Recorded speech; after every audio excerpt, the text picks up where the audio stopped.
Now I'm very excited to welcome back an SEC fan and longtime friend of the show. You've heard him on many sports radio broadcasts and podcasts across the country. You can find some of his work on Vegas Insider and MajorWager.com. I'm very happy to welcome back Mr. Brian Edwards from BrianEdwardsSports.com and Vegas Insider. You can follow him at Vegas B Edwards. Brian, man, well, how's the summer treating you in Florida? It's going well, man. It's going well.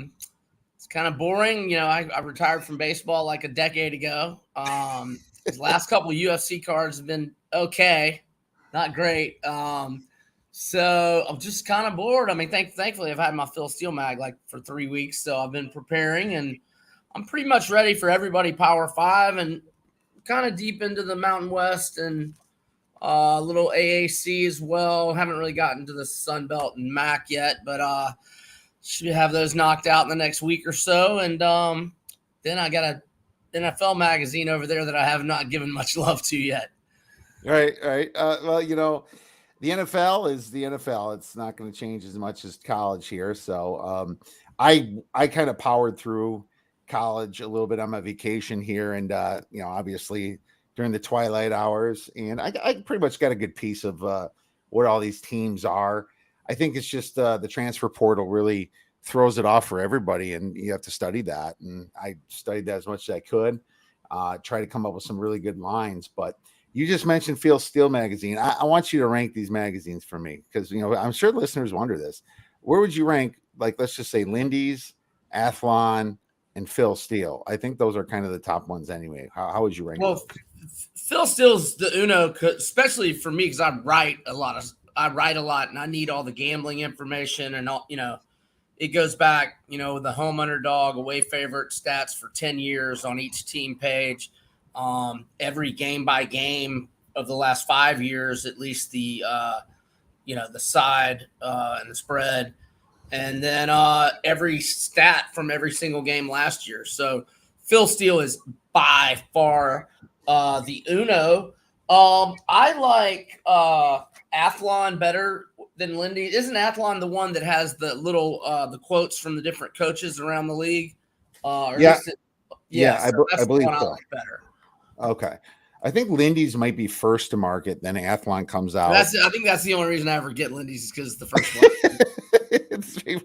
I get Lindy's because of that too, but I mean, back in June though, you're kind of. It's actually was the end of June this year, but you're knee deep in other stuff going on, 4th of July and everything, and you try to read as much as you can. I get both. I look at my Athlon online. I see they give a lot of good free stuff online for Athlon, so I do that. But I like Lindy's and Phil Steele myself. But man, yep, I'm ready for football too. Don't get me wrong. I'm actually doing good in MLB since June. Before that was a train wreck.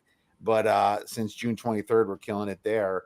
But it's the UFC and it's the NFL and the NCAA football for me, baby. And that's what this podcast is all about.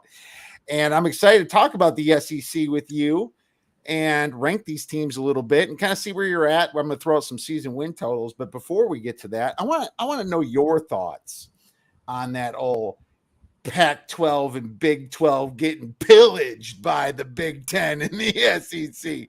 Just ransacked, my man. Yeah, man, I don't really love it. I don't hate it yet. Now, if they expand a lot more, I might start hating it. I hope everybody just sits tight right now with what we've got. I would be fine with that. But at the same time, I don't get bent out of shape about it. I have no control over it. I try not to worry about things I have no control over. And so, we're still going to have lots of games to bet on, and I'm just trying to get ready for bets and ball games. And so I haven't spent – and look, I just thought, I've already got a natty on Oklahoma's face by double digits. I look forward to kicking Texas's ass. So, I mean, from a Gator fan perspective, I don't those two clowns, they – whatever, come get some. Come get some. Well, man, I got to tell you, from a fan perspective, I think it kind of sucks. And I think the playoffs should have been expanded a long time ago, and they should have had representatives from all these locations, and then now you realize the NCAA has zero power and they're making their own leagues almost to a sort. And I'm guessing there's going to be 60 teams between probably both conferences when it's all said and done, something like that. And the other ones are going to be like a Division II, with some of the stragglers out there, maybe some of the Cals, the Oregon States, the Kansas States might even fall into that. So I think that's how it's going to be. But and that's because it's a big money thing. We know that. So from a fan perspective, I'm disappointed because I want just parity. I want interest from all over the United States. I want every college to feel like they had a chance to get to the big dance or to the playoffs, right? But the playoffs with only 4 teams kind of filtered recruits always to the top schools. But from a sports betting perspective, it doesn't matter as much, Well, another factor that really does chafe my ass, especially if we start expanding it more, is if it starts messing up basketball rivalries. Because basketball was my sport growing up. I probably like football a little better these days, but I love college basketball, and I don't want these conference realignments to start screwing up all these traditional great basketball rivalries. So to me, that part of it can get me equally or more pissed than the football part of it. I can see that, but why would they? It's almost like if let's just say that they're going to consolidate the teams there and have their own tournament. That's just like an NBA G League or something. It's not like what we get with the big dance. It'd be stupid for them to do that. But I do wonder, I'm guessing Oklahoma's going to the SEC in both football and basketball. I'm guessing Texas is doing that. I'm guessing what UCLA and USC is doing that too, right? I assume. I know Oklahoma and Texas are. I assume USC and UCLA are, and that's why. They're signing up for a lot of travel expenses. I tell you what. But I'm sure the TV money is going to provide the money for that, I guess. But whatever. Yeah, right. I suppose. I don't think it's just going to be weird seeing Kansas in a small conference when they're the best basketball team. I guess we saw it with the Zags, but it's just a big change. And so it's all wait and see from here. But yeah, it's things are getting really screwed up in my opinion. And it could have been done better rather than having one network kind of take over like that. But anyways, what's up, Glenn? Glenn says, what's up to us? Glenn. What up, Glenn? What up, Glenn? And let's move into the next question. And this is a fun one for you. I'm going to ask you what the most shocking coaching change was that you saw last year. Well, if you would have asked me before the season, I would say Dan Mullen no longer being around. That was the most shocking to me. Now, if you would have told me that after the Georgia game, I would have said, no, that's not very shocking. And if you'd have told me at halftime of the South Carolina that he wasn't going to get fired, I would be shocked. I wanted the building cleaned out that before the sun came up the next morning. Right. But I wish I had a list of all the coaching changes. I don't know if there's a list here in this Phil Steele mag. I know I should have popped this question on you. Yeah, I'm trying before I topped on. Lincoln Riley. Yeah, Lincoln Riley's shocking, right? Especially during this pandemic, you want to move to California? That's the last state in America that anybody would live in during the pandemic. And then well, he's probably elite, so he's fine. But now they're going to the Big Ten. I was understanding the fact that you can recruit great in Southern California, and you can dominate the Pac-12. Oregon really being your only. Don't get me wrong, Utah is going to be better than USC this year, but I'm just in general over a long period of time, Oregon being your main rival in terms of having the facilities and having the money and all that kind of stuff, and all that's just based on Phil Knight. But I got that part of it, but he could have gone to LSU. I didn't he wanted the easier route. I never took Lincoln Riley for that kind of guy. But whatever. Yeah, he probably didn't know that that they were going to the Big Ten either, when this happened. Maybe he did know and get some feelers, but I'm guessing he didn't. And obviously I think the Big Ten's making a huge mistake putting the hand up to Oregon and Washington. I think you take them in right away. In my opinion, I think SEC could scoop them up. I don't know. Big Ten leadership has always been poor, so we'll see what happens with that. But my most shocking coaching change is the biggest culture shock, and I talked a little bit about with Brad Powers last time.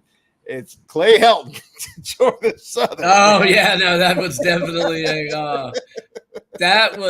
definitely you go from Hollywood to freaking Statesboro, GA, where I have been.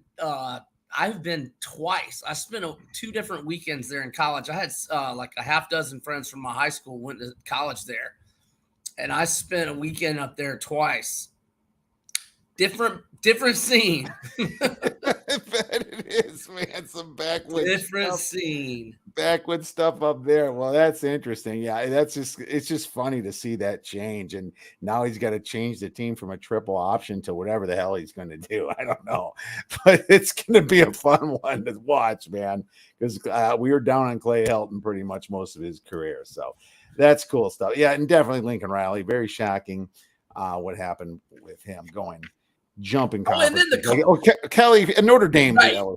Kelly and the culture fit. But I wrote the day, or I tweeted the day that all that happened. I was like, this is a very odd cultural fit, but only a fool would question Brian Kelly's coaching chops. And at the end of the day, I mean, LSU grew to love Les Miles. I mean, Les Miles was, had Michigan in his blood and was at Oklahoma State. And, Nick Saban's from West Virginia. I mean, if you win for LSU, they'll love you and you'll be beloved, and that's it. So that's right. I think it'll fit. I think it'll work just fine. I think you'll do well. And I don't think the cultural fit will matter. Well, he maxed out that program. He went to the playoffs twice with Notre Dame, right? Yeah. It was 2 or 3 times. And it's like, your expectation goes higher. Now you can start at the bottom. It was a great move. He made $100 million. Shit. It first was shocking, but then it all made sense to me when I kind of looked at it. So that's the way I felt. Well, let's get into some of these SEC football teams then, my man. Let's start with the SEC West. And so what I'm going to do is just kind of give you a few thoughts and then let you have the floor. Obviously Alabama on top. I'm not messing with Alabama again. I'm sorry for betting Texas A&M last year. I apologize a million times. I'm sure as hell not going to fade you when you return your quarterback. I was just kind of like one of those 20-1s, dude. Does Texas A&M win the SEC West? But nope, that sure as heck didn't come to fruition. And hell, Alabama lost to them, right? So that was just one of those situations where they just couldn't win other games. But it's Alabama on top. Their season win total is 10.5 on DraftKings, minus 255 to the over. So they're basically saying it's 12. That's what they're basically saying here. But I think that number means they don't want anyone to bet it. Like, right. I don't want you to go under or over. It's like stay the hell away from this one. Yeah, is what they're telling the betting public here. But Alabama, to be honest with you, I have them in one of my top 2 teams. Obviously Ohio State. You have Ohio State number 1 is what that sounded like to me. That's how I translated that. Where am I from again? Just by half a point, Brian, a half a point. But I think there's a little bit more separation after that. But I got to tell you, Alabama, number 1 in recruiting. I like to take the 3 years before, not 2022, because the kids are too young. I average that together. They're number 1. They actually returned 65% of their production in general, 61% on offense and 70% on defense. That's pretty dang good. 1.77 yards per play. Their strength of schedule last year was ranked 4th, so they went through a very hard schedule. As you can see, their strength of schedule this year, I put medium hard, but when there's no Georgia there, it's nice to see that. Obviously, Florida's in rebuild, but what I basically wrote is they lost some big guys, but that's par for the course here. I think it could get a little tricky playing at Arkansas, at Tennessee, maybe. Probably not at Ole Miss. Probably not this year at LSU. I think that's going to be fine.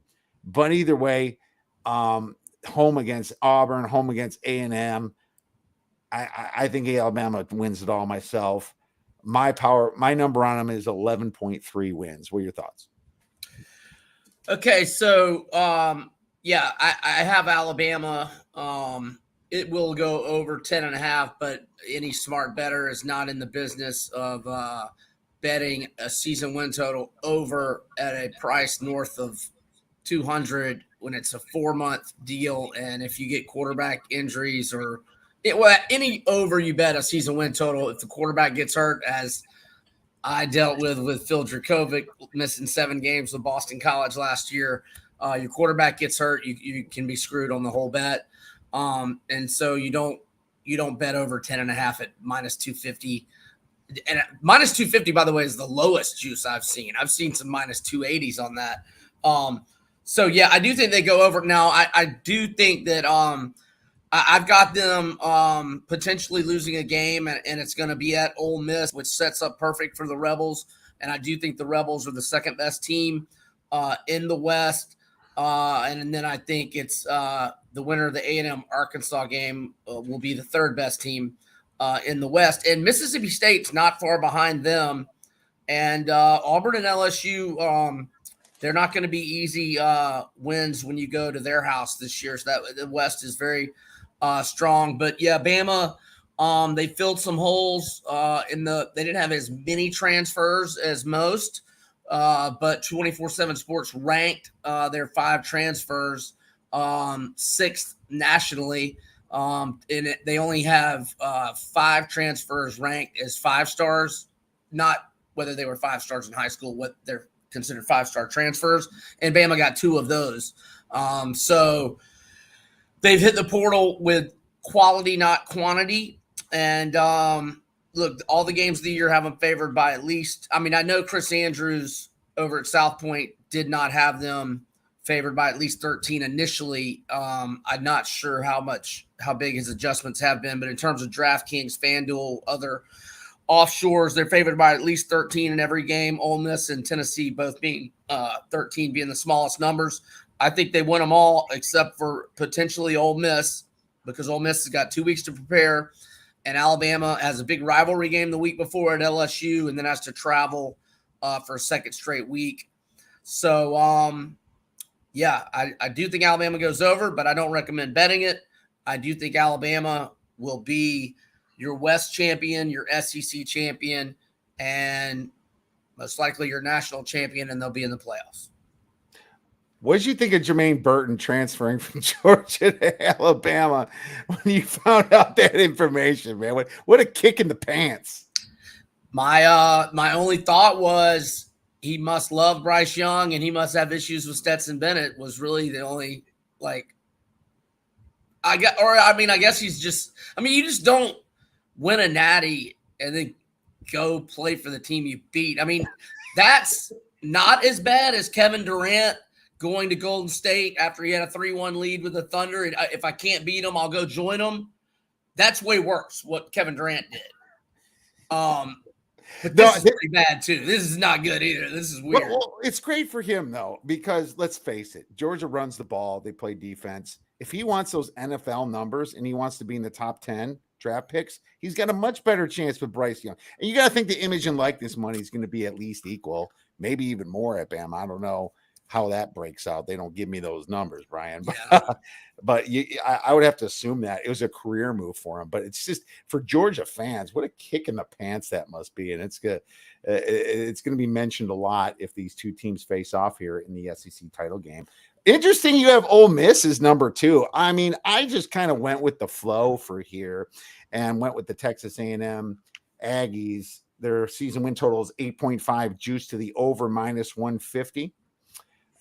They have about, let's see here. Where do I have the Aggies ranked? I have the Aggies ranked 6th in the nation right now. 6th.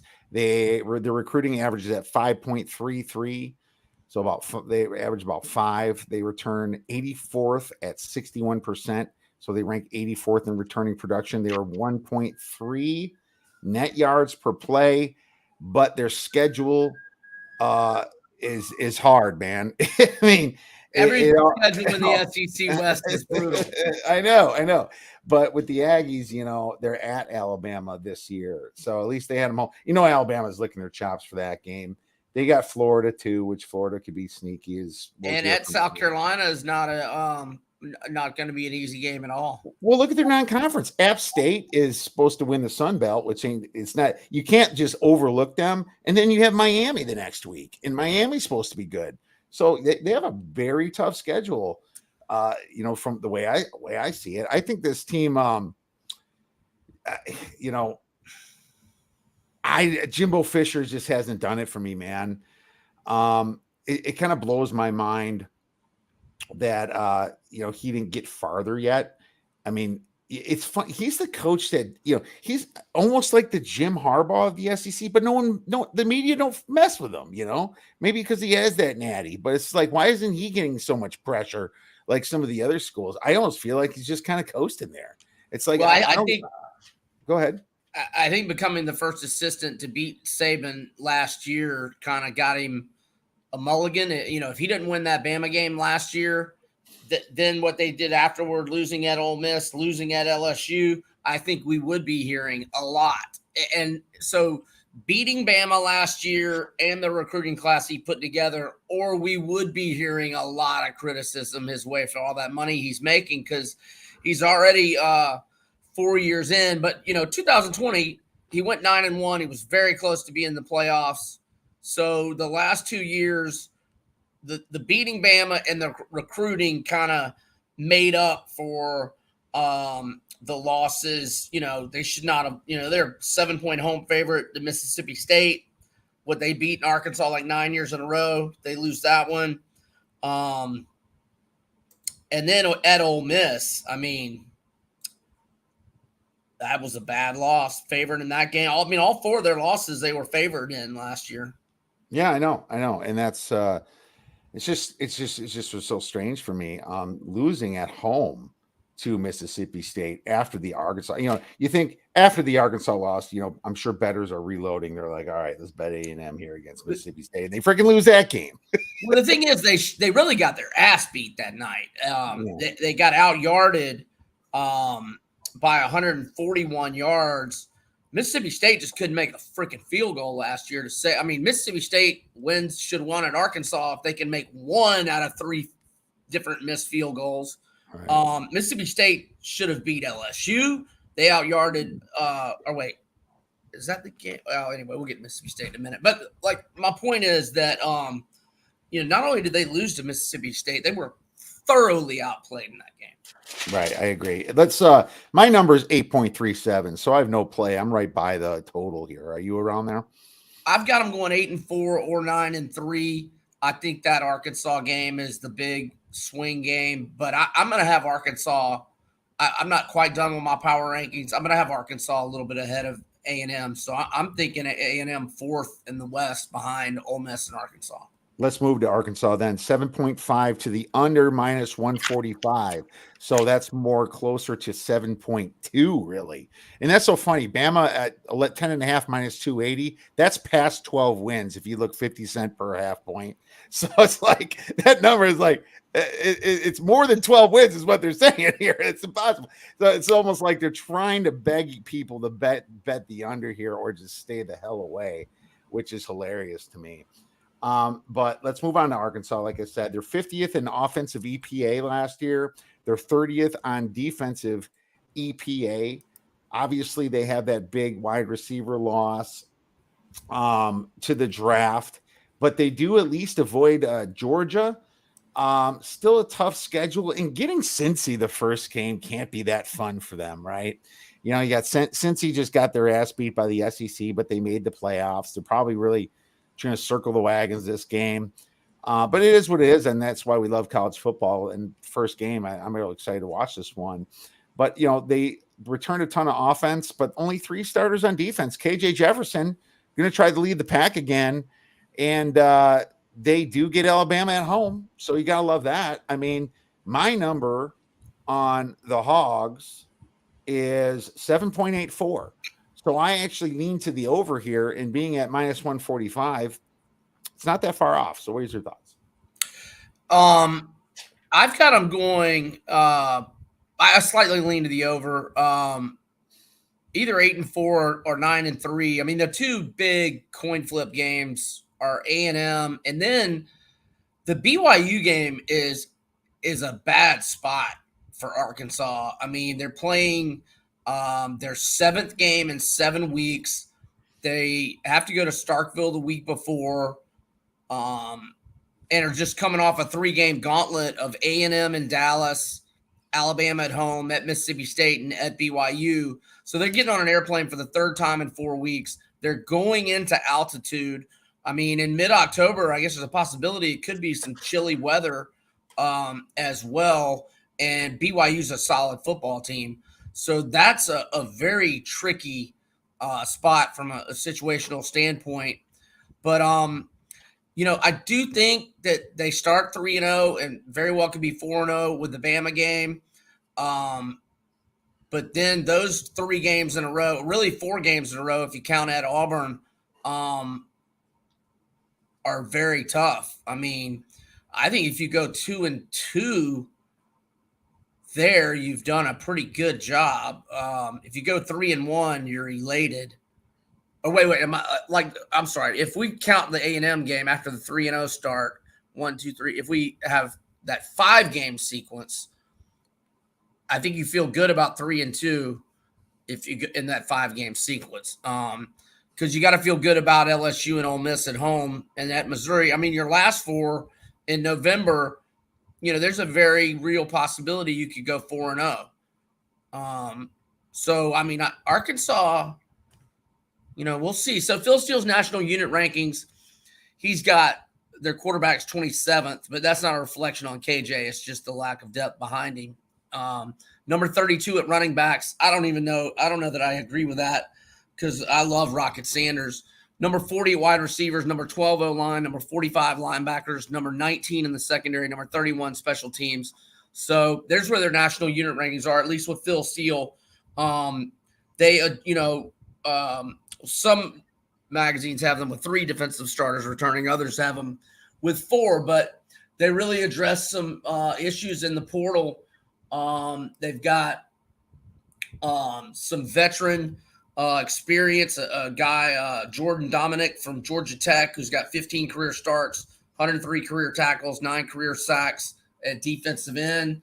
I mean, a lot of these guys that got out of the portal are going to be starters, like Drew Sanders from Alabama, like Landon Jackson, an edge rusher from out of LSU, certainly Jaden Hazelwood, who was a 5-star out of high school at wide receiver for Oklahoma and had a pretty good season last year. So, I think, and they got a safety from Georgia who was a 4-star transfer. So they've got, and Matt Landers from Toledo is a transfer who actually started his career at Georgia, and he had 514 yards receiving and 25.7 yards per catch for the Rockets at Toledo last year. So they have filled in some gaps very well, same as Ole Miss did in the portal, same as South Carolina did in the portal, same as LSU did in the portal. Wow, I gotta like that. Circle that BYU game for sure, guys. But man, they're stronger than I'm thinking, in my opinion. I have to favor them over Ole Miss right now with their quarterbacks returning here, Matt Corral being gone. I mean, they ranked 10th in recruiting here, Arkansas. So I'm gonna go to that, but let's go to Ole Miss then. Let me point out something on the Ole Miss game with Arkansas is Ole Miss will be coming off the Alabama game that they're shooting for with 2 weeks to prepare, and then they got to go to Arkansas the next week. So whether they win or lose against Bama, I'm talking about Ole Miss, it's a bad spot going to Fayetteville the next week when Arkansas has been chilling in Fayetteville since they get back from Auburn on October 30th. They haven't had to travel all month. Great point.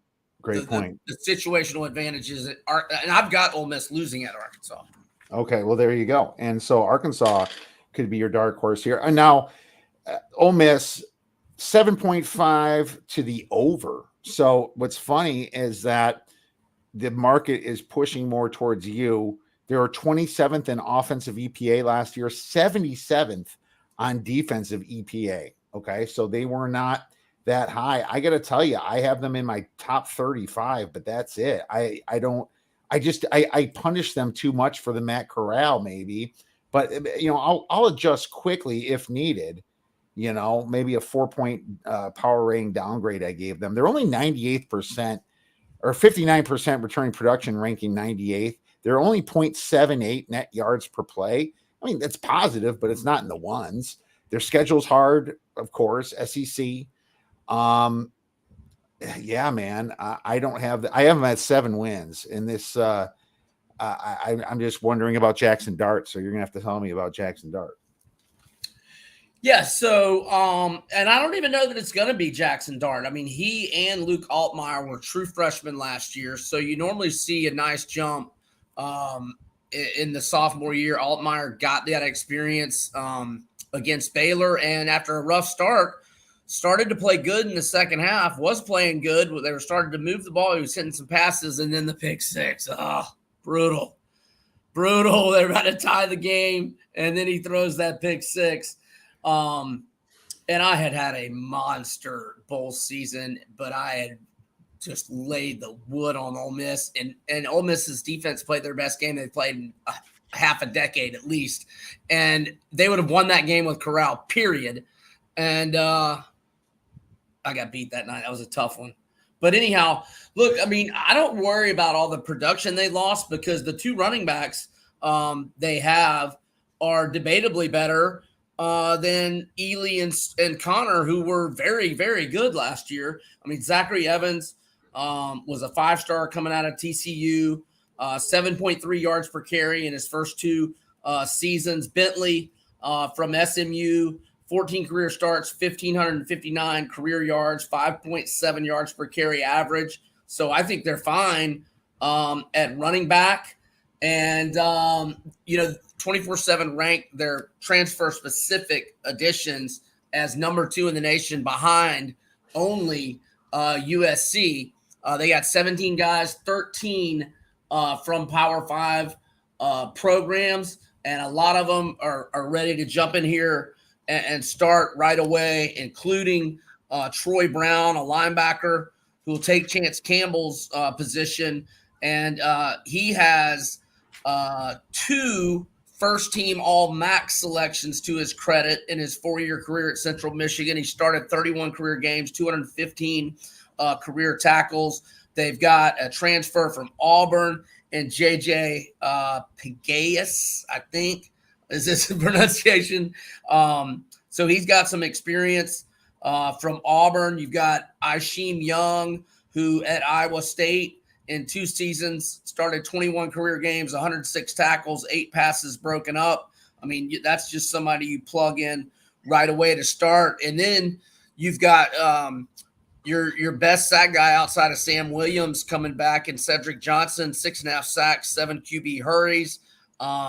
You've got Mingo back, who struggled with injuries last year. You've got some transfers at wide receiver. Jordan Watkins started 14 career games in the last 2 years at Louisville. And you've got A.J. Finley and Otis Reese back as your 2 starting safeties, who both had 90 tackles apiece last year.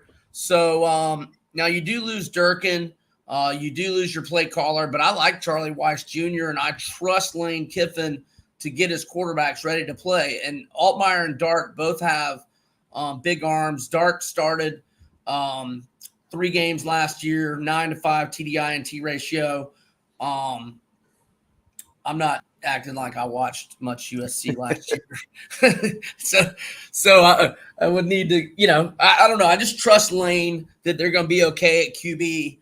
And did I already go through their Phil Steele national unit rankings? No, I don't think so. Well, let me show you some of the highlights.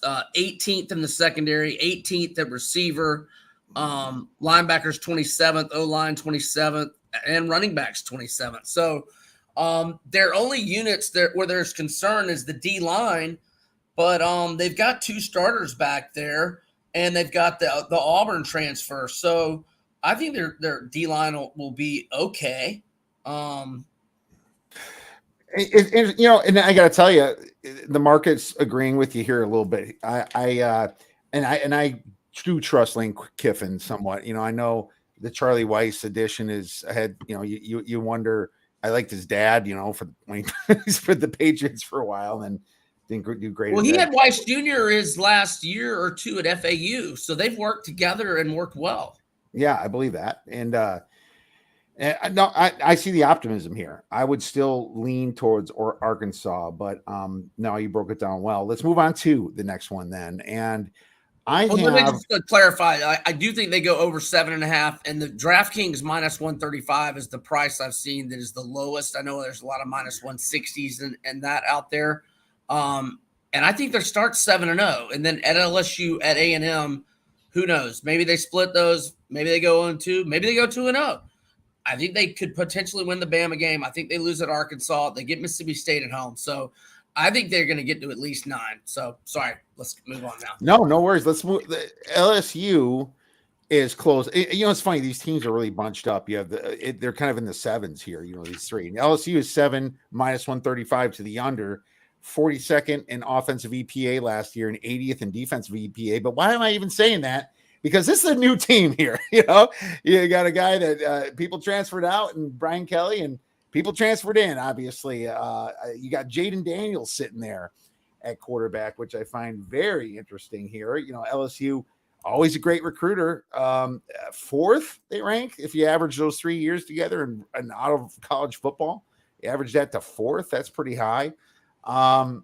Returning production, 82nd at 62%. But like I said, that don't matter. I don't even know if their net yards per play being negative 1.2. Or 0.12 matters. That's just a little bit on the negative. We know that they're going to have a medium hard schedule. I believe they avoid the Georgia, which is obviously a very important thing. Their crossover games are at Florida and Tennessee at home. Yes, and their non-conference I wrote down is easy for Chip Kelly's new team here. I don't know if it's going to be Jayden Daniels or Miles Brennan. I almost feel like Jayden Daniels doesn't quite fit Brian Kelly's schemes, but he transferred for a reason. He left a starting job at Arizona State. Maybe he's seen that ship sinking. I'm not sure, but I can't be that high on a team of transfers in his first year. But hey, Kelly has shocked me in the past, man. So I actually have this team winning 7.0. No, sorry. I am a little bit above 6 games. I'm winning a little over 6 games. So I'm not super high, but that makes a bowl game. So I'll talk some personnel before I go over where I am with their record. So, 24/7 Sports ranked their 16 transfer additions as 3rd best behind only USC and Ole Miss. 6 of those guys are ranked 4-star transfers. What I really like about a lot of these transfers is a lot of them really have a lot to prove. I mean, when you talk about running back Noah Cain, he was a disappointment at Penn State. He was a very, very highly recruited guy. So, I mean, I think he's extremely motivated. You've got 2 guys in the secondary that came from Arkansas who were starters. I believe they're both starters at Arkansas. So Greg Brooks was a 4-star out of high school and a 4-star transfer. And then, Joe Faucha was considered a 4-star transfer. So these 2 guys started at Arkansas. They were not offered scholarships to go to LSU. They're from the state of Louisiana. So they are coming home. And they wanted to play for LSU to begin with. But they didn't get offered scholarships. So these guys are hungry. Yeah, Faucha, 34 career starts, 231 career tackles, 17 passes broken up. And then Greg Brooks. Yeah, Brooks, 31 career starts, 112 career tackles at Arkansas. So these guys are veterans. And then, look, I don't really care who it is at quarterback. Brennan played well those first 3 games of 2020. They started 1-2, but they scored 34 against Mississippi State, 41 against Vandy, and 41 against Missouri. They were 1-2 because the defense sucked. And then we haven't seen him play since. He threw for over 1,100 yards in those 3 games. If memory serves, it was an 11-3 TDI-INT ratio, I think. And then Jayden Daniels struggled last year, but he was debatably, you could argue he was one of, if not the best quarterback in the Pac-12, his true freshman and true sophomore year, although that they didn't have to play many games in the Pac-12 that year. But he did struggle last year, so he's got a lot to prove. He gives them the running dimension, the dual threat. So Phil Steele's national unit rankings have their receivers 5th, has their D-line 8th. Not so great everywhere else, 36th at running back. But like I said, Noah Cain's hungry. John Emery was their leading rusher 2 years ago, was away from the team, academically ineligible last year. He's got to put up if he wants to have a pro career. In Mason Smith and Ali Gay and BJ Ojulari on the D-line, those are 3 guys who are going to play in the NFL for a long time. You've got 3 of the top 4 tacklers back. You've got your top 5 pass catchers back. And debatably, arguably, the quarterback play could be better this year. Although Max Johnson wasn't bad last year, 27-6 TDI-INT ratio. So you look at the schedule, like you said, all these transfers coming in, they're going to be better later in the year. But early in the year, they do not leave the state of Louisiana. They got to go an hour to New Orleans to play FSU, who's had 4 losing seasons in a row. Then they get Southern. Then they get Mississippi State at home, which will be a tough one. Then they get New Mexico. So I think they'll be 3-1 at worst coming out of that. They can win at Auburn. They can beat Mississippi at home. For sure. They're only a 3-point dog at Florida in games of the year. Then it's Ole Miss at home. But I still only have – I initially marked them 4-3 with 5 swing games. The 5 swing games being Mississippi State at home, at Auburn, Tennessee at home, at Florida, Mississippi at home, and that was it. Those are the 5 swing games. But after breaking those down, I've got them going 6-6. But it might be better. It certainly won't shock me if it's better than that. Yeah, I know. And that's why I'm not toying with this one. And I just trust the coach as well. All right, let's kind of get a move on here. We got Mississippi State, 6.5 wins to the over, -125 is what DraftKings says. 31st in offensive EPA, 38th in defensive EPA last year. So looking at Mississippi State, they I thought they lost some games last year that they shouldn't have, especially against Memphis. What the hell happened there? I think they got cheated against Memphis. Don't you remember the 95-yard punt return? They committed 3 penalties. Memphis committed 3 penalties on that play. It's not a penalty, but the ball had been downed, so the play should have been over. That's one thing. But then they had 2 guys with the same number on the field, and then their whole flipping team was out on the field during the return. They were coming in for the next play. They had like 15 guys on the field. Yeah, it was insane. It was a bad beat for anybody that had I think Brian did Mississippi State ticket that day. But here's the good news: 20th in returning production, 78%. They were positive net yards per play, 0.34. The schedule's hard as hell as usual. But as a matter of fact, I think I even wrote brutal. I wrote brutal on this schedule here, getting Georgia and Kentucky this year. Imagine, normally you might want a Kentucky over Florida, but maybe not this year. That's no offense, Brian. But, the team fought hard last year under Mike Leach, but they're just going to need to greatly improve that defense if they want to be playing with the SEC big boys. That's what I wrote. And I think I have them at exactly 6.5 wins itself. So I'm right on the number. What are your thoughts? Yeah, so they had 143 more yards in a 3-point loss to LSU. That was another game where they missed field goals. At Arkansas, where they missed 3 field goals, maybe even an extra point too. They were plus 93 in yards. I mentioned the Memphis nonsense. I mean, there's 3 losses they had by 8 combined points. They easily could have won those 3 games. And then we're talking about a team coming off a 10-3 year with 17 starters returning. They only lost 14 lettermen. They've got they might have the best quarterback in the conference. I like Leach. They've got 3 of their 4 top pass catchers back. They've got all their running backs back. They've got their, 2, 3. They've got 9 starters back on defense, and I like their defensive coordinator. Now the schedule wise, at Arizona, they're going to win, but you got to go all the way out west, and then you got to go and travel again the next week to LSU. So that makes the LSU game more difficult. But look, at worst, they get out of September 3-1. They can beat A&M. They beat A&M last year. They can beat them at home this year. They should have won at Arkansas last year. They could beat them at home. At Kentucky will be a tough one. They'll lose at Bama. I think they'll beat Auburn at home. Probably will not beat Georgia at home. Will beat East Tennessee State and lose at Ole Miss. I initially marked them 5-3 with 4 swing games. 4 swing games being at LSU, A&M at home, Arkansas at home, and at Kentucky. So if they go 2-2 in those swing games, that's 7-5. But they could go 3-1 in those swing games and be 8-4. Well, I'm not really, and it's just like you said, they blew a lot of games they shouldn't have. I love their returning production. Will Rogers has been decent at quarterback. Their schedule just is too dang hard for me, man. Arizona's a win. They're going to get revenge that first game against Memphis, which you're going to be loving.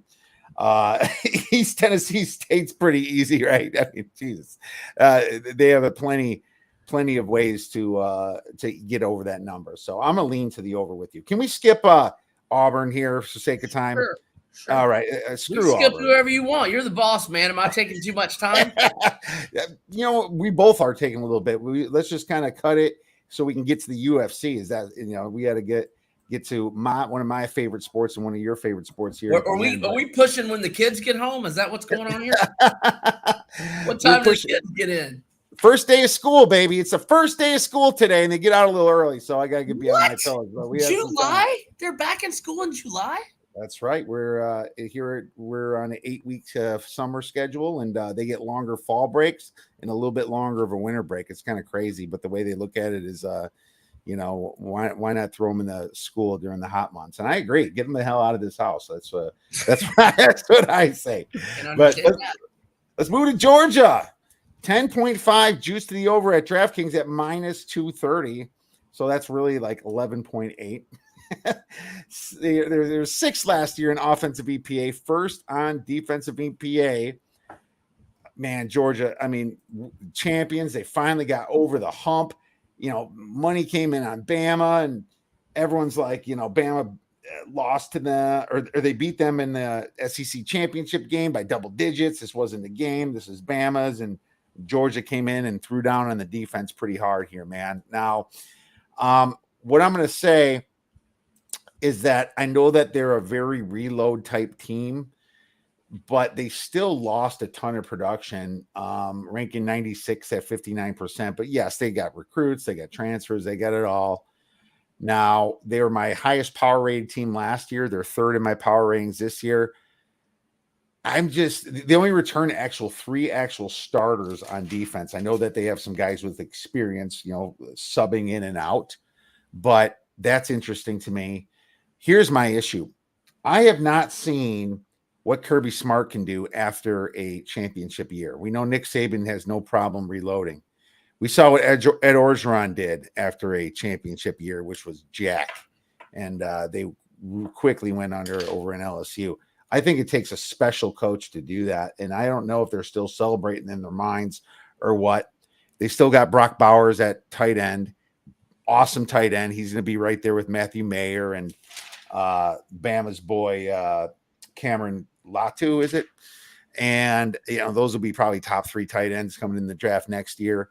Stetson Bennett shocked everybody, was actually pretty competent against Bama. What a great game. But Bama obviously had those injuries to Jameson Williams. What if Georgia's still on their honeymoon here? Especially that big transfer that left to Bama. I don't know, man. There's no way I'm going to. I thought it was almost easy money at first, and that's what the market says. But shit, I don't know. I don't know Kirby Smart after a win. What are your thoughts? Well, first off, let's congratulate them. They won fair and square. 7 teams in the SEC had won a natty since '99. So welcome to the middle level. Welcome to the upper level of the SEC, Georgia, finally. And you say we haven't seen Kirby Smart, how he handles a championship. We haven't seen Georgia, how they respond to a championship since I was 7 years old in 1981. And let's be honest, I already told them they won fair and square, and congrats. But if Jameson Williams doesn't blow his knee, their best team since Herschel that won the natty would have lost to Alabama by double digits twice in the same season. Yeah. And that's a fact. That's a fact. That's a fact. If Jameson Williams doesn't blow his knee out, Alabama wins by double digits. Ooh. But anywho, so when I said they won fair and square, it's not their fault that he blew his knee out. No, it's not. Injuries are part of the game. Obviously, there's no excuse when your whole team is made up of 5-star recruits and the next one doesn't step up. So I have no pity party for Alabama there. And I was pretty happy for Georgia to win it. I mean, obviously, I'm a Big Ten man. I care less. Let me ask you this: wasn't it like the most bitch celebration you've ever seen in your life? Like every fan they put the camera on was crying. Well, what about just some high fives and some like natty champs? It was all boo, boo. It was a little pathetic. I guess how you mention it like that, but it also kind of says we act like you've been there type thing. Are you Georgia? Who are you? Right. They really hadn't been there in 40 plus years. Everyone, in case you don't, Brian's a big Florida Gator fan. So you're going to hear this kind of thing from Brian all day, but my pure numbers have 11.3 wins. So I'm not taking anything, buddy. Okay. So when I first looked at the schedule, I gave them 8 wins and 4 swing games. Now, most of these swing games, they will be favored. I marked at South Carolina a swing game, Florida a swing game, at Mississippi State, and at Kentucky a swing game. Now they'll be favored in all 4. I think they get tripped up in one of them. If I were to say, I would. Well, I'm not sure which one's most likely, but they're definitely going to get tripped up once. But my approach to the over 10.5 is still the same as Bama. It's a pass for me. But I do think they win the East. They get to Atlanta. I think they lose to Bama. They'll be really, really good. Don't be shocked, though, if Spencer Rattler and the Gamecocks have something for them in week 3. And we'll see where the Gators are come late October. Is Anthony Richardson a Heisman candidate as he had a just breakout season? Because that's the optimism for Florida, is that there is a guy who no player in America at any position. Look, I'm not saying he doesn't have a ton of experience. He's got to go out there and do it.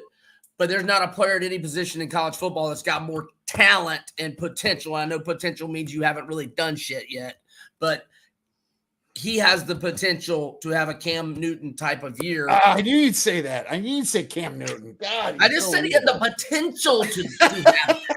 I didn't say he's going to. Oh, man. Cam Newton, baby. Here we go. All right. We'll get to Florida. But the next team I have is Tennessee. And Tennessee is 7.5 to the over, -160. Thank you, Andrew. Shout out to Andrew saying good stuff. I struggled, Brian, where I'm going to put Tennessee and Kentucky. I think they're pretty close. I have Tennessee. They're 17th in offensive EPA last year, but bad on defense, 75th on defense. They had to play they had to be perfect on offense sometimes to win some of those games, especially at Kentucky. If you remember that, baby, that was a great game, by the way. The Vols, I'm not as high as some people are. I looked at the week 1 spread. I already made 5 plays week 1, but the Vols, I have them in my top 20, but not like convincingly. They rank 15th in recruiting if you average it up, 33rd in returning production. Hard schedule here, so they're going to have it pretty difficult this year. And I think I wrote hard because at Pittsburgh is a little tricky here. And they avoid Bama. No, they got Bama. That's why I wrote hard. Okay, so they got Bama on the schedule here. There's no reason why they shouldn't give Bama a tough run for the money, is what I'm writing down here. There's no reason why this team, they kind of like felt them out in the first quarter, and they did pretty good. And then Bama obviously turned on the Jets. But, this is going to be a game that they're circling this year. But they always get talent there. And I like Josh Heupel. I think he's a good coach. Getting Georgia and Bama sucks for their season win total. And that's probably why I have their season win total at I have it at 8. So I actually somewhat agree with the 7.5, but the juice brings it to 8 anyway, minus 160. That's like 8.1. So I'm gonna lay off on that, but I'm gonna say I'm excited to watch this team and watch Hendon Hooker throw the ball again, Brian. Yeah, so I love their offense. Heupel, I said this time last year, if he even gets them to a bowl game, he should be in consideration for SEC Coach of the Year. He did that easily. Hendon Hooker, if anybody wants to go read my QB rankings piece on Major Wager, I throw a lot of accolades his way, and he's very deserving of those. I like his favorite target, Cedric Tillman. They're going to be very good offensively. I mean, they averaged 39.3 last year. They're getting a lot of media love, and I'm not too sure about their defense at all. Their defense gave up 29.1 points per game last year, and that was with, holding Bowling Green and Tennessee Tech to 6 combined in two of the games. You look, Alabama scored 52 against them. Kentucky scored 42 against them. Georgia scored 41 against them. And their defensive numbers came look more respectable because South Alabama only had 14 and Vandy only had 21 and South Carolina only had 20. But, they give up 38 to Florida, 41 to Pitt. Did I already say that? 52 to Bama. I think I did already say that. I just don't think the defense is going to be very good. So looking at the schedule, I initially marked them 5-3 with 4 swing games, the losses being at home to Bama, at Georgia, and I've got them losing at South Carolina, although that is a game they could win.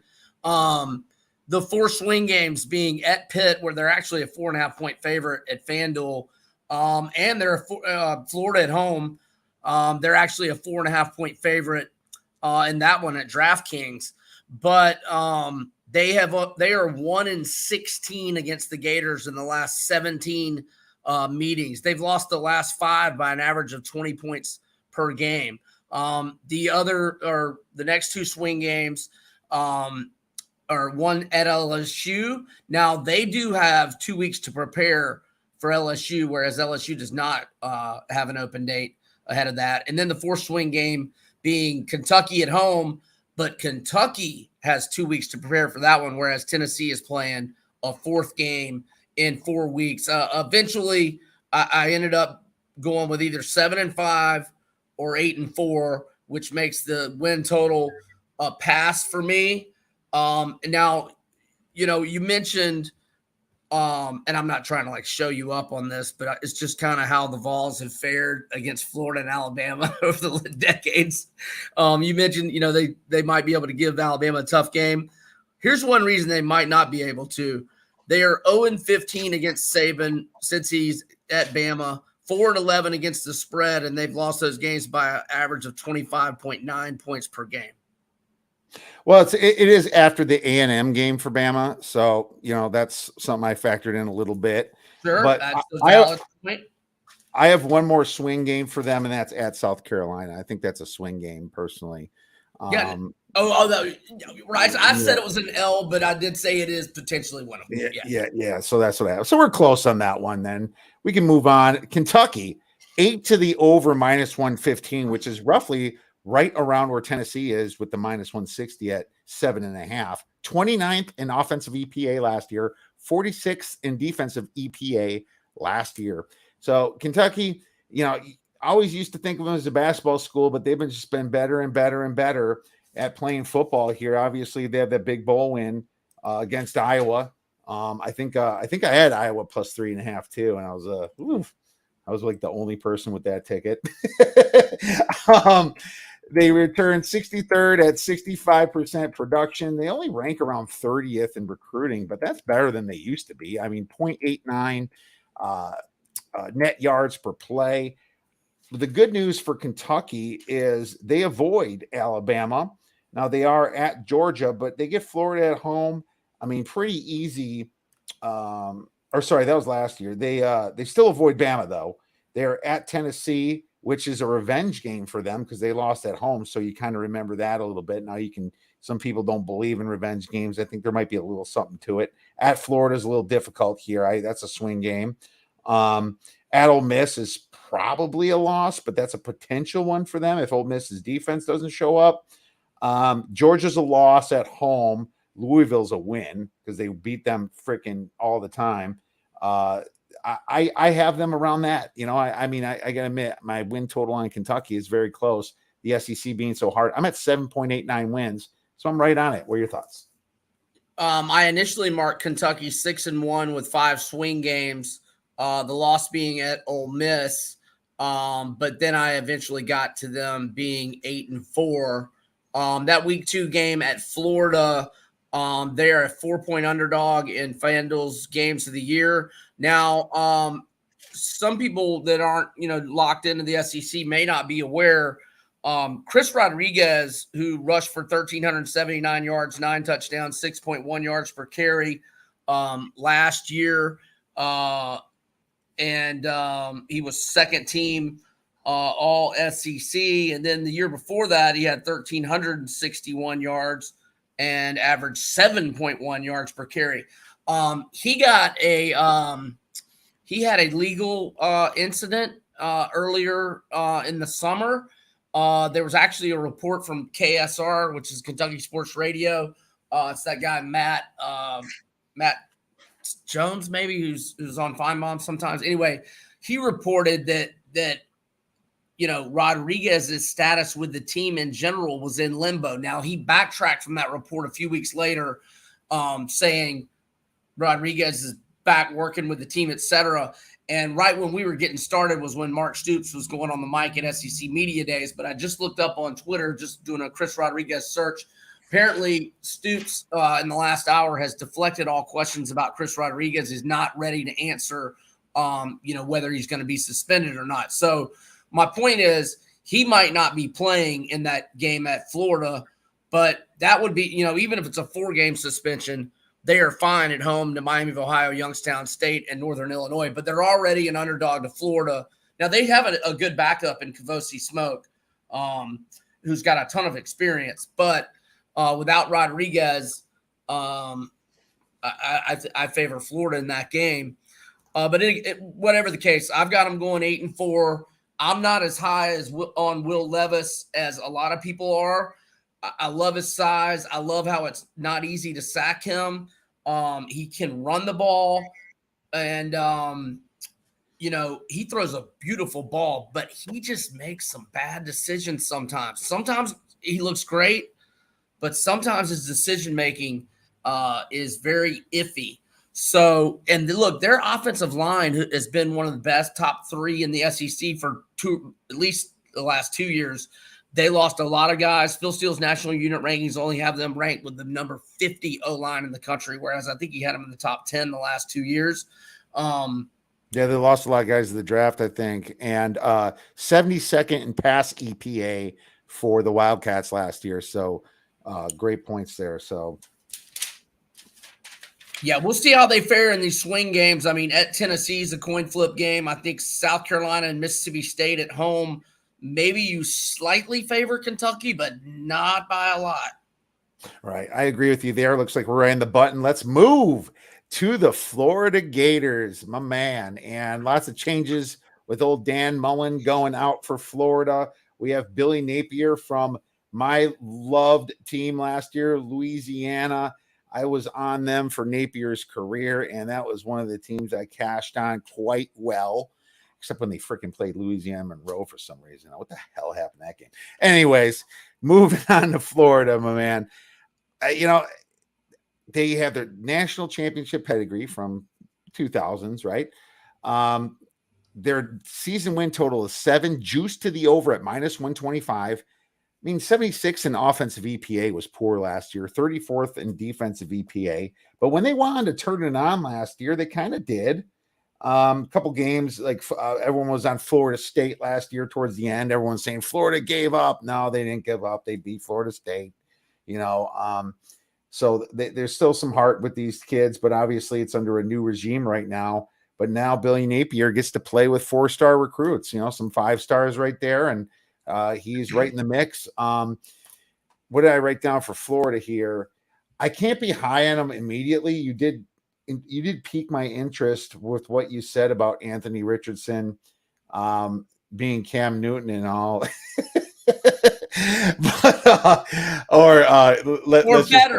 Let's just say a potential poor man's Cam Newton for next year. Rich man's Cam Newton. They return 65% production. They rank 11th in recruiting. They have a medium hard schedule. No Bama, but they go get to A&M away. It's a honeymoon year no matter what. So I think they could be all over the place. I'm not making a play on them, but mathematically, my number based upon their schedule and everything came up to 6.58.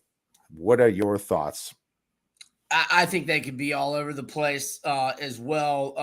The defense the last 2 years or 2 years ago was the worst defense we've had in 40 years, and it wasn't much better last year. So that's the thing that they really have got to get fixed. With that said, they out-yarded. Now, look, when you have bad special teams and you're turning the ball over, this is irrelevant. But I think in terms of how they can potentially bounce back this year, I think it's very relevant. Florida, although they went 6-7 last year, they had a net yardage of plus 1,235. They out-yarded 10 of their 12 opponents, including the 2 teams that met in the national title game, Alabama and Georgia. In fact, they were the still to this day the only team in Nick Saban's tenure at Alabama that ran for more than 200 yards against Alabama and held them to less than 100 yards rushing. But so a bunch of different things. First off, they've got the season's going to be determined in September. Utah at home, they're a 2.5-point underdog. Kentucky at home, they're a 4-point favorite. At Tennessee, they're a 4.5-point underdog. All 3 of those are coin flip games. I mean, if you start 2-2, the season's not over. You really need to start 3-1 if you have, if you want to get to the Georgia game and still be in potential contention in the East. And then the A&M game falls the week after the Georgia game, which makes that a brutal spot. And then we have to go at, not that it will be a tough game, but we have to play at Vandy. I'm only pointing it out because it's a short week because we're playing FSU on Black Friday and we have to travel again, although it's just a 2-hour bus ride. But, Florida could end up all over the place. And they've got to stay healthy on the defensive line. They've got a solid starting D-line, but there is not much depth back there. And they, I would have high expectations for this team if Kamori Gamble, the tight end, had not transferred to UCF, if Jacob Copeland, leading receiver, had not transferred to Maryland, if Muhammad Diabate, second leading tackler, had not transferred to Utah, if Tyron Hooper, fourth leading tackler, hadn't transferred to Missouri. I mean, there's 4 of our best players that still had eligibility that left. I don't know where Florida's going to end up. It's a pass for me on the win total. If Anthony Richardson has a magical year, if they can stay healthy, if they can win some close games, I'm not ruling out potentially 10-2, more likely 8-4, 9-3. We are the mighty Gators. Look, the goal is Atlanta, and then we win in Atlanta. We're going to win it all. And that's the goal every single year, period, in the story. That's it. You see that stadium behind me? Camp Randall, 12-0, baby. 12-0 this year. Oh, never mind, 13-0. Graham Mertz still playing quarterback? He had the yips, but we fixed it. We brought him to a shrink. He needs to return to that form he had at home to Illinois and at Michigan the first 2 games of his career, because that was all deception. Those guys were wide open. If you don't, what's his TDI since then? Like 8 to 25. It was like 10 for 12 or something last year. Let's not talk about that. He's gonna improve. The ceiling is the roof. All right. Let's spend about a minute on these 2 games here. Or these 2 teams. South Carolina, 6 to the over, -125, 127th in offensive EPA, 31st in defensive EPA. This offense was bad last year, really bad, but their defense kind of got them through. I do love their transfers that they got in. They're one of the best teams to get transfers. Spencer Rattler coming in, pissed off from Oklahoma. I do like the fact they return 4 offensive linemen, you know. I think that's a position group that people need to pay more attention to. 39th, they rank in recruiting. They return 73% production, -0.33 yards per play. They're on a medium hard schedule. If they can only stay away from Clemson, man, you know, I'd have better outlooks on them, but they always got to play Clemson. They at least avoid Bama, but they got the Georgia. At Arkansas is tough. I don't know, man. I think I have them at 6.5 wins. Where you at real quick? Man, at Arkansas, at Kentucky, at Florida, at Clemson are all 4 going to be extremely tough. But look, at least they've got a quarterback. They do have Georgia at home, and A&M at home. So those are 2 very tough games. Even Tennessee. But that's worse. Isn't that worse though, Brian? Because you're playing 2 teams that you are massively overpowered. You're probably losing those games, and then that means you've got to play the guys you might have beaten at home on the road. You know, it almost can spin away from you a little bit. That's the way I kind of look at things. No, I hear that. I think I initially marked them 6-4 with 2 swing games being Tennessee at home, and I'm sorry, I changed the Tennessee to a win. And then I had at Kentucky a swing game and A&M at home a swing game. So I'm thinking probably 7-5. But look, Spencer Rattler, if he can return to his 2020 form,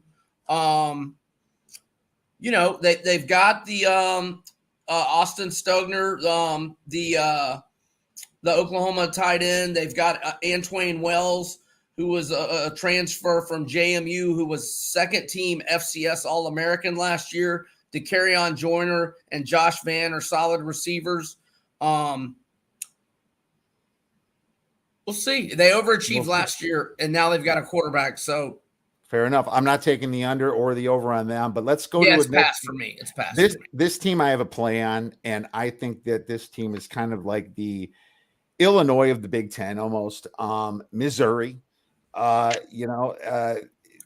actually have them in the below average team. I do. And they rank about 38th in recruiting, 68th in returning production. Man, -0.52 net yards per play. I think Brady Cook is the front runner to be the quarterback here for Eli Drinkwitz. And I'm skeptical as hell. They stunk last year, and it was shocking to me that they won 6 games. I think that win against South Carolina was a little shocking to me, and then Florida, of course, right? That's where they got to the bowl game. But I'm going under 5.5 here, and even though my mathematically says 4.9, Brian, I see 3 wins. I see Louisiana Tech's a win. I see Abilene Christian a win. and I see Vanderbilt to win.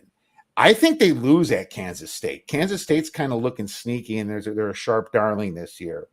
Then where are you going to win? Maybe at Auburn, probably not. Georgia, no. At Florida, no. I guess Vanderbilt, yeah. But I already covered that. Oh, New Mexico State's the other one, right? So you got Louisiana Tech, Abilene Christian, Vanderbilt, and New Mexico State. But how are they going to beat at South Carolina? No. It's a revenge game there. Kentucky, no. At Tennessee, no. And Arkansas, no. I just can't see them past 4 wins, Brian. I think I agree. I initially marked them 4-5 with 3 swing games, but one was at K-State. I lean K-State there.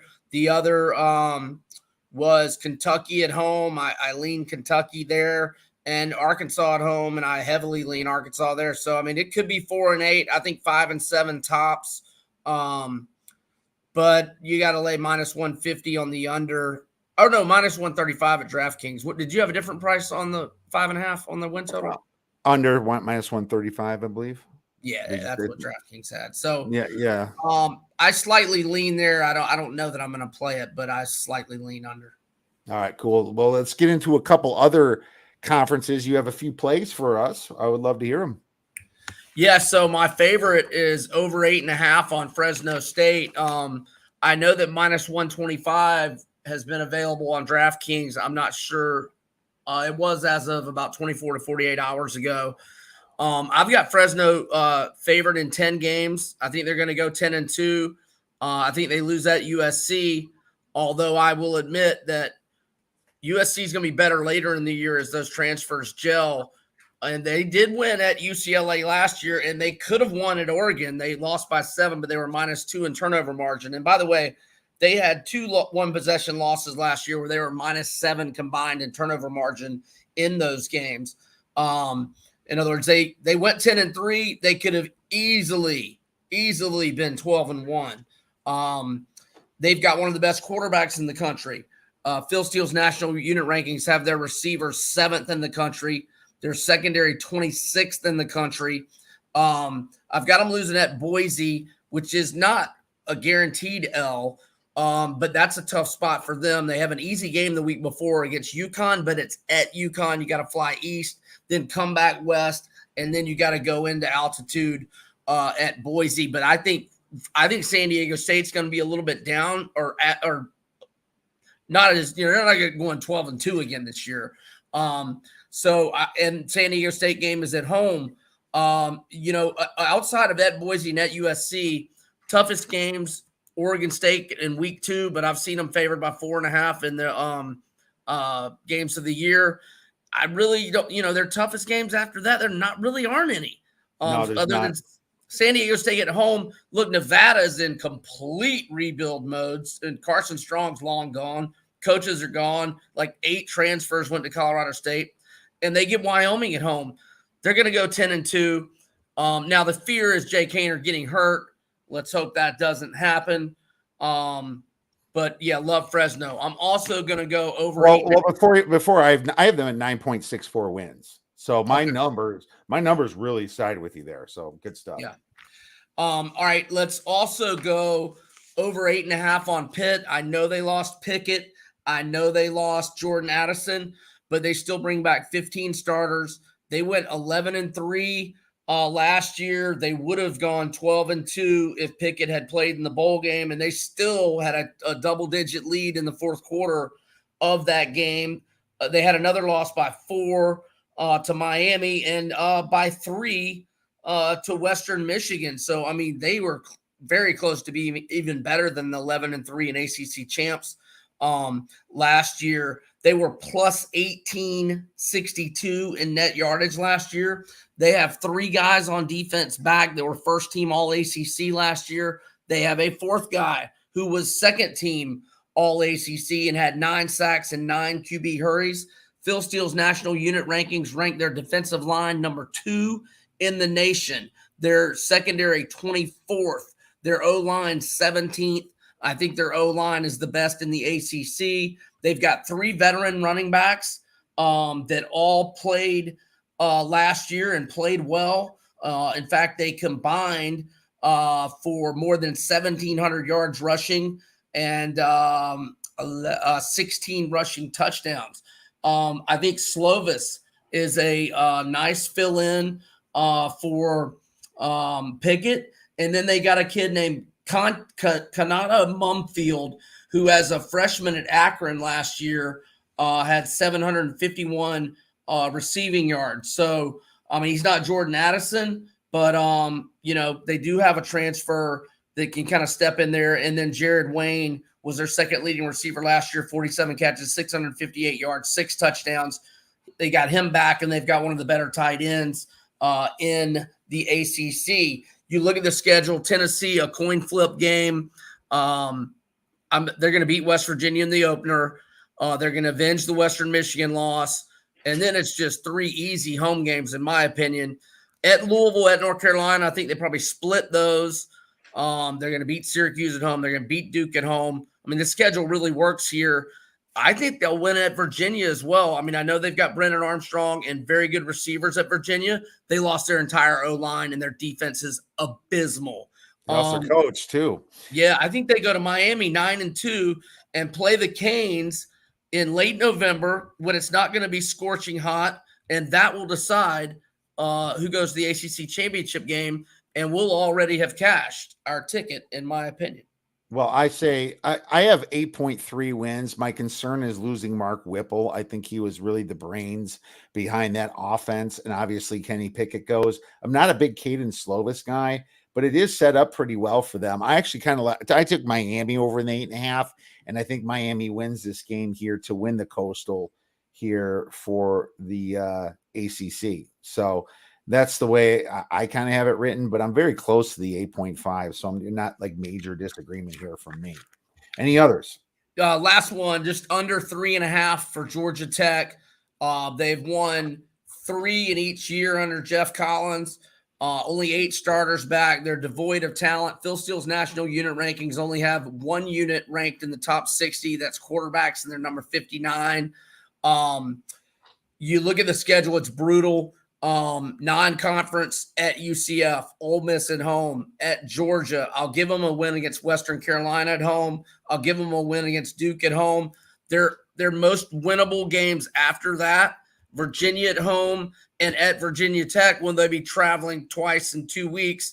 Even if they split those, and I think they lose both and go 2-10, but even if they split, we still win under 3.5 Georgia Tech. Wow, Georgia Tech, and they do have it tough this year. I'm close to that. I'm thinking about 3.5. I'm pretty close to the number, but starting out at Clemson is just brutal. Western Carolina a win for sure. Everything Duke's a win. I have 2 wins on their schedule, and everything else is tough. Maybe Virginia's a swing game, I guess. Yeah, I said Virginia at home and at Virginia Tech are their 2 most winnable after that. Yeah, that's true. Florida State's going to be tougher too, so I agree. No, good stuff, man. I'm going to give out a quick play for week 1. Why the hell not? It's time to dig in because the spreads are out there. And I'm going to go there's a couple options here because I made 5 plays. I'm going to go with a stinky one. All right. I'm going to go with Colorado plus 8.5 at home against TCU. Now, the thing about Colorado, they're not a team, you think about in the Pac-12 that's going to be good. They're more of like a fade team, but they at least have some consistency with their coach there. They have they actually played in the early schedule last year pretty well. You remember how they took A&M down to the wire, only lost that game by 3. Should have won that game. They should have won that game, and then they, of course, just crumbled them the letdown against Minnesota the next year. But, they beat Arizona 34-0. They beat Oregon State towards the end of the season 37-34. And then they, let down against UCLA, but then they beat Washington at home 20-17.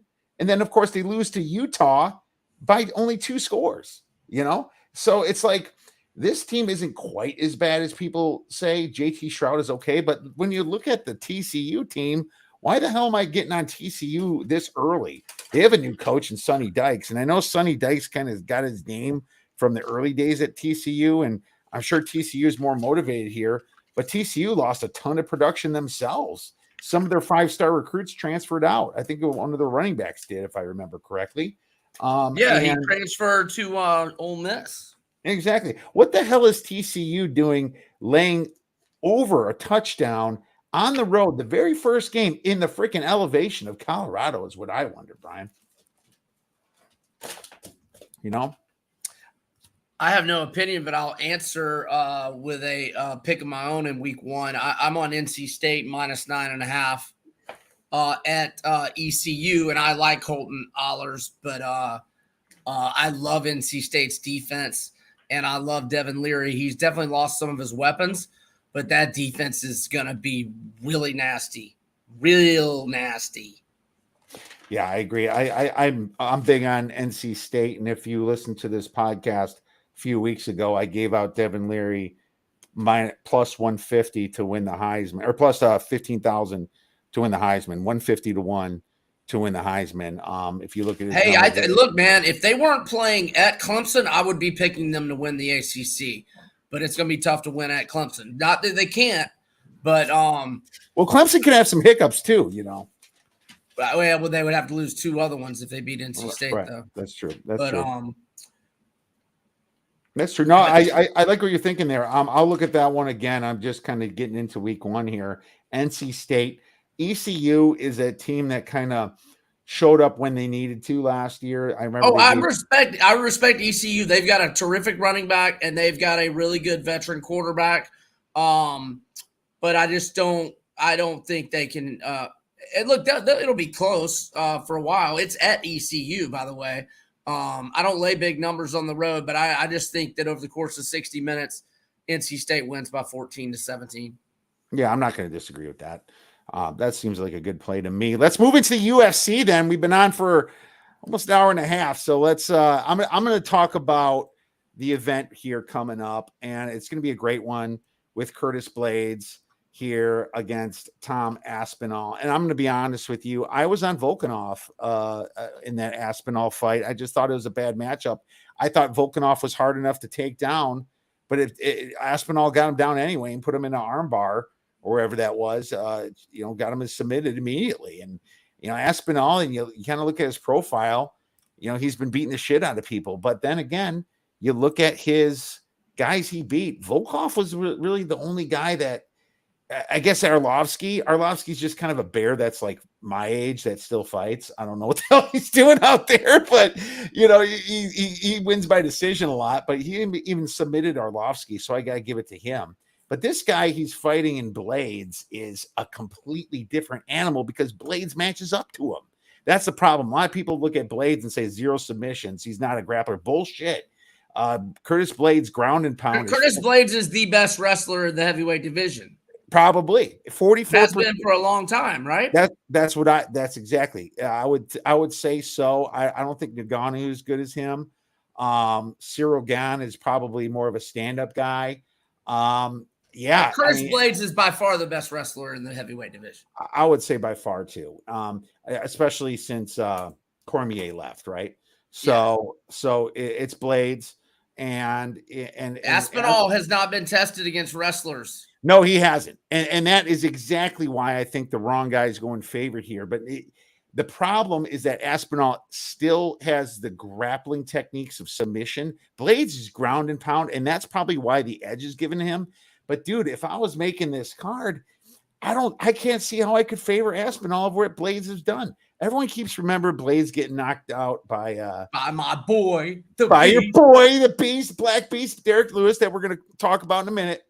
But that was just more of a fluke than anything. He shot low and just got caught with an uppercut. He was a massive favorrit that fight too. And I was all over the Beast.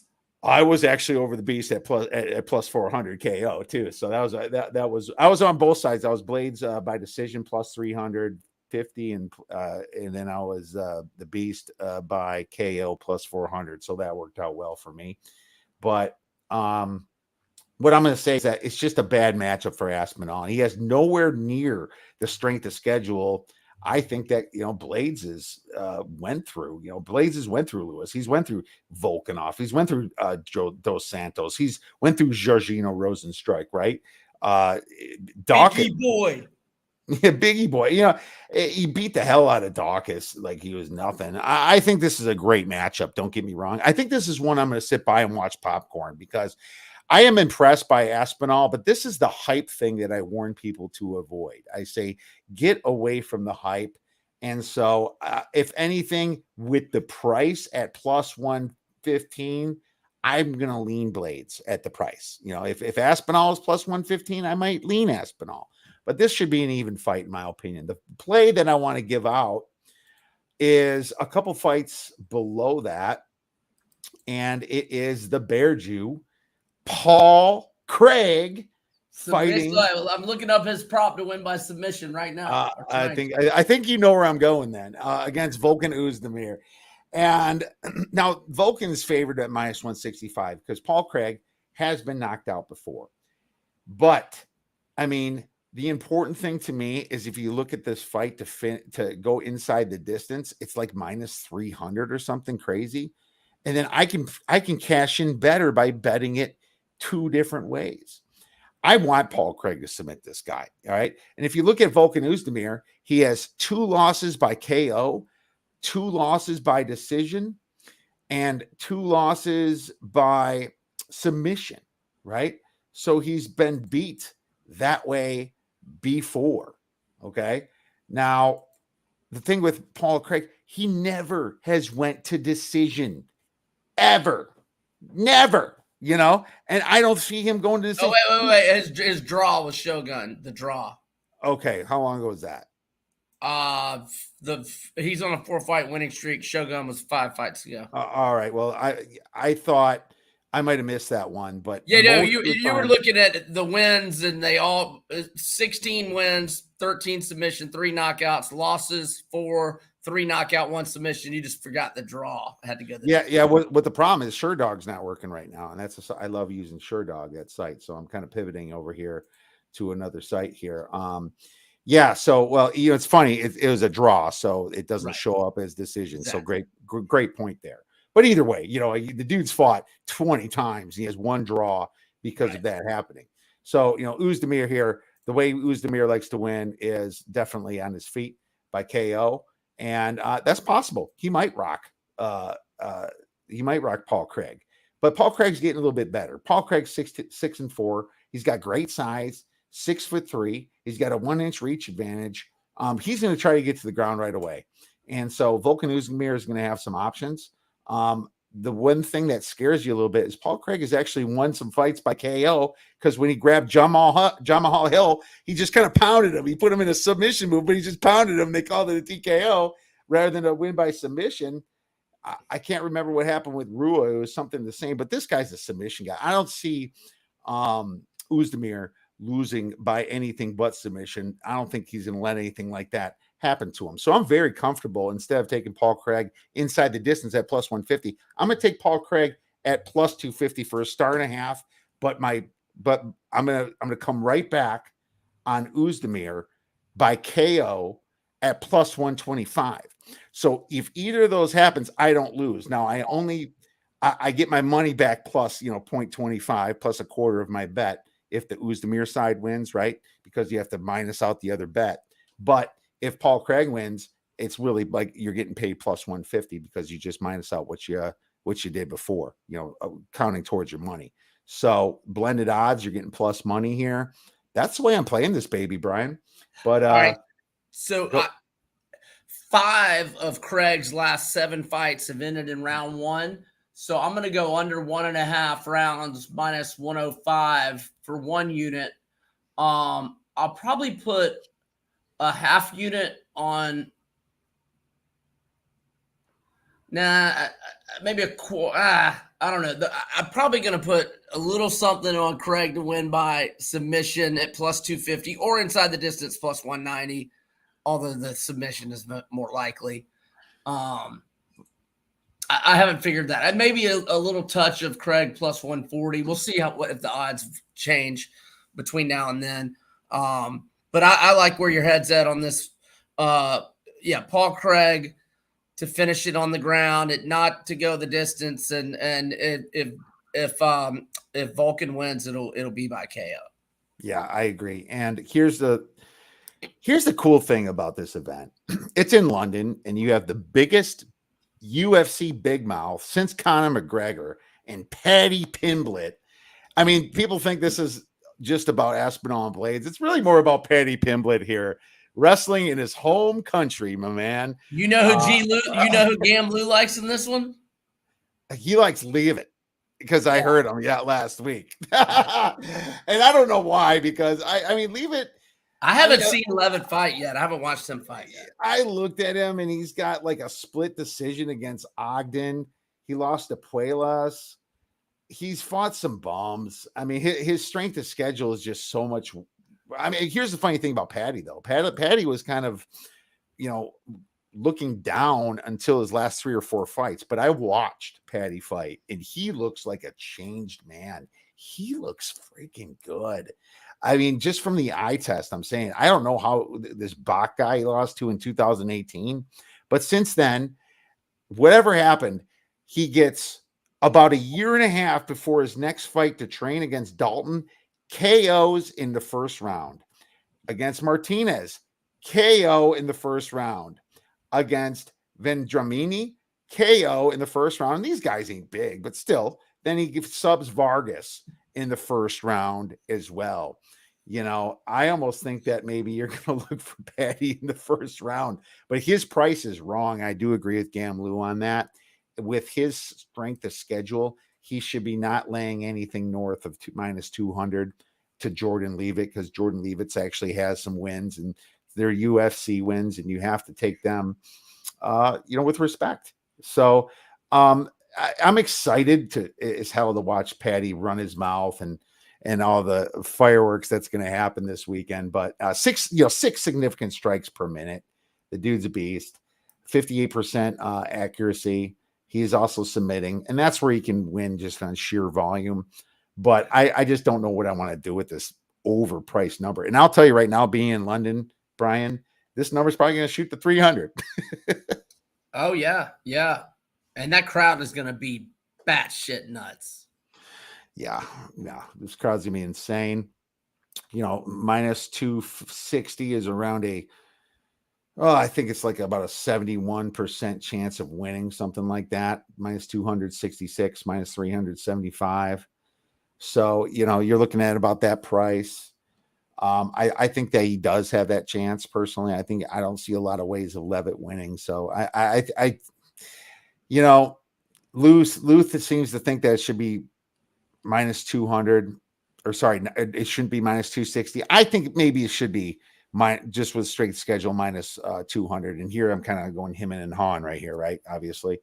But this one's just going to be a fun fight. I just wanted to say that. And there's some other guys on this card that are from London as well. You got Mark Diakise, that's from London. You got Nathaniel Wood, minus 550, though, against London, from London. Mark Diakise is minus 360, by the way. And then you got Mohammed Makayev at who's 7-0 at minus 470. So all these London guys, Jai Herbert, minus 270. All these guys are massively priced, but it's in their hometown. But you're going to find some value maybe fading one of them. But I got to tell you, most of these guys, minus Mohammed, have kind of been set up to win. I might take a shot at Charles Johnson, to be honest with you. But most of these guys have really been set up to win with their matches, in my opinion. I don't think much of Kyle Nelson. So that's my thoughts. And one more, I'll give out one more play. Jonathan Pierce is minus 200 against Makwan Amirkhani, and Pierce is an American. And Amirkhani is from, I thought, the Netherlands or something. Finland, he's from. Okay. So, not too far from the UK. You should have some fans there.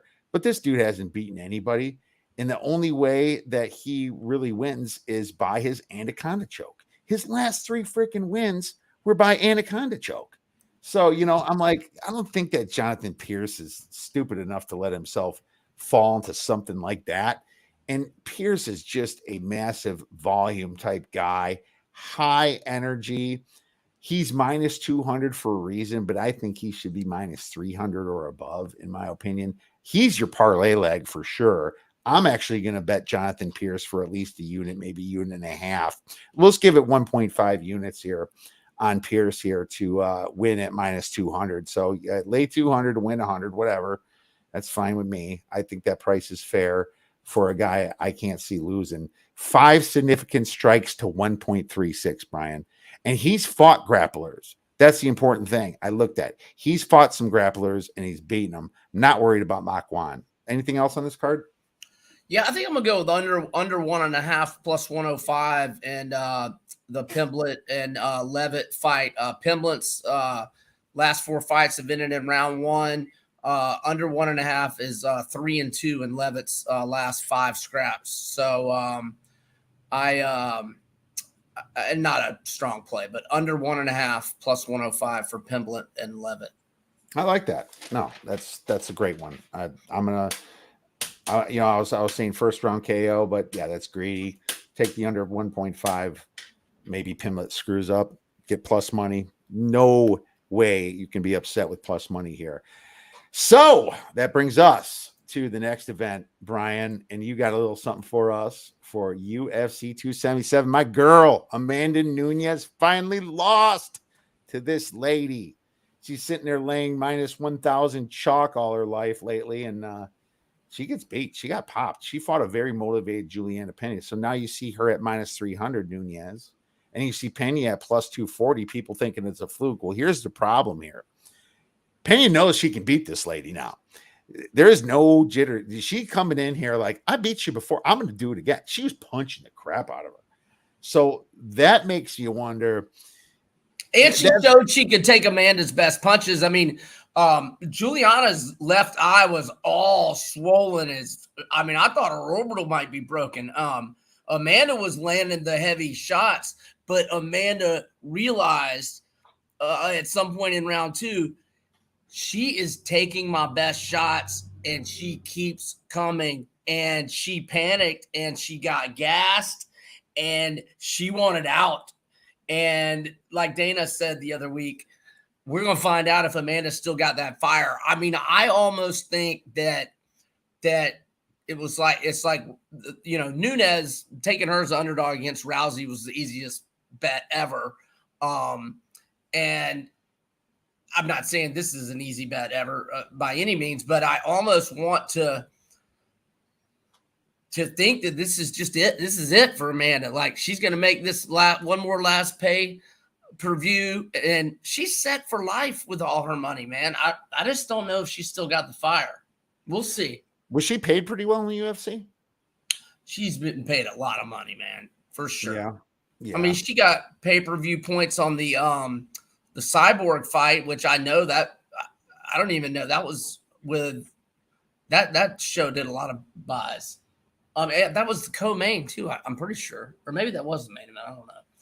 But anyway, the play I really like is Lewis minus 120 against Pavlovich, who is on a nice run. I might put like a quarter unit on Anthony Smith as a plus 350 dog. I know he's up against it in that fight, but I like Smith. I like how I just like his whole demeanor here the last year or two. And he's on a nice roll. I was in Jacksonville when he got that win over Crute. I had him big that night. But I know what I want. I think Amanda and Juliana under 2.5 rounds at minus 120. I think Amanda either gets the knockout in the first or second round, or she gasses out and Pena takes over and wins. I don't think it lasts beyond the halfway mark of round 3.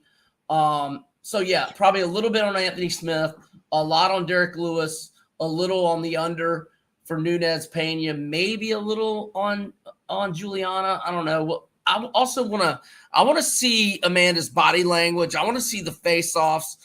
I think we'll be able to tell at the presser Thursday and at the weigh-ins on Friday. I think we'll be able to see Amanda, and if she looks determined and ready to go. think we'll be able to see that. Yeah, that's for sure. I think the weigh-ins are going to tell you the aggression for sure. If you want to take that under, you can kind of. Yeah, like I mean, Amanda should be pissed off. Like, it's funny. They was painting it as a BJJ black belt, but why is Nunez just listed as a striker? I thought Nunez was. She's a black belt. Nunez is a black belt. Yeah, in jiu-jitsu, I thought she was jiu-jitsu. Maybe I'm wrong.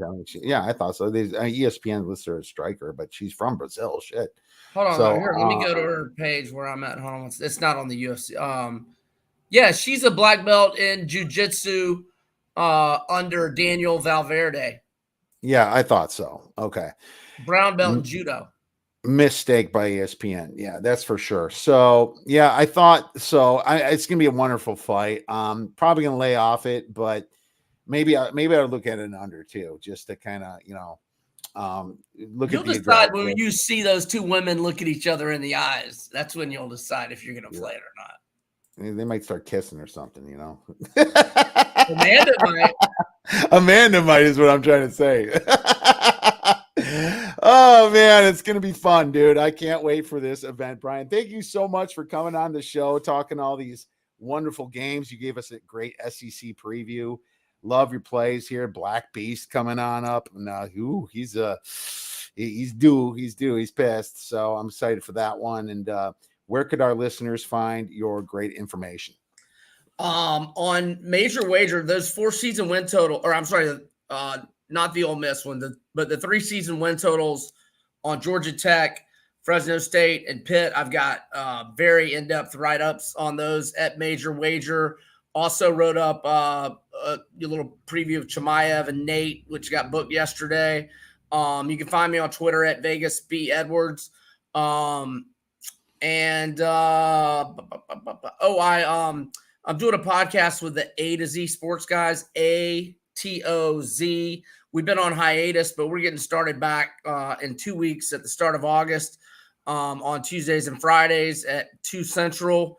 And I've got another new podcast I'm starting with Vegas Insider in August as well. So be on the lookout for that. And Kiev, thanks for having me, man. Enjoyed it as always. And I'm sure we'll do it again soon. We certainly will. Make sure you guys check out Brian from Major Wager and also check out his new podcast on Vegas Insider and the A to Z.